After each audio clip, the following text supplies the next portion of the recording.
તો અયોધ્યા ભગવાન રામના ભવ્ય ઐતિહાસિક રામ મંદિરની પ્રાણ પ્રતિષ્ઠાની ઘડીઓ ગણાઈ રહી છે, ત્યારે અયોધ્યા રામ મંદિરની મુખ્ય ચરણ પાદુકાઓ ગુજરાતમાં આવી છે।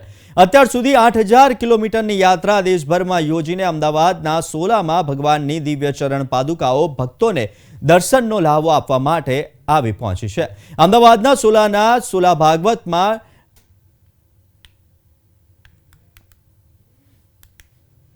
ડ્રગ એન્ડ કેમિસ્ટ એસોસિએશનનું સંમેલન યોજાયું હતું ને આ સંમેલનમાં આજે ભગવાનની ચરણ પાદુકાઓ લાવવામાં આવી હતી, જેનો દર્શનનો લાહવો મેળવી ભક્તોએ ધન્યતા અનુભવી હતી। આ પાદુકાઓને હૈદરાબાદના શ્રી ચિલ્લા શ્રીનિવાસન શાસ્ત્રીએ બનાવી છે। તો પ્રાણ પ્રતિષ્ઠા મહોત્સવ પહેલા આ પાદુકા 19 જાન્યુઆરીએ પરત અયોધ્યા ફરશે।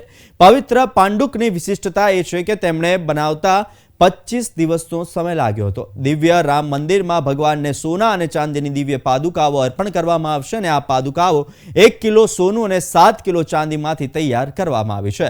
આ ઉપરાંત પાદુકાઓમાં કિંમતી રત્નો પણ લગાડવામાં આવ્યા છે।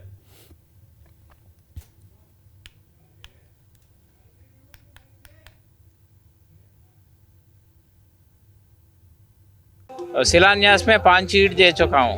मोदी जी ने शिलान्यास किया ना, वो टाइम पे 5 ईंट दिया। अभी चरण पादुका बना के पूरा इंडिया हर मंदिर में हर गुरु जी से पूजन करके अभी पैदल से रामेश्वरम से निकला। 6 महीने हो गया। राम जी ने कैसा अयोध्या से रामेश्वरम गया वही रास्ते से पूरा घूम के आ रहा हूँ। अभी चित्रकूट आने के बाद रामभद्राचार्य जी ने इधर ही बोल के गुरु जी से मिलने को यहाँ तक आया। अहमदाबाद गुरु जी से अभी मिल के आया।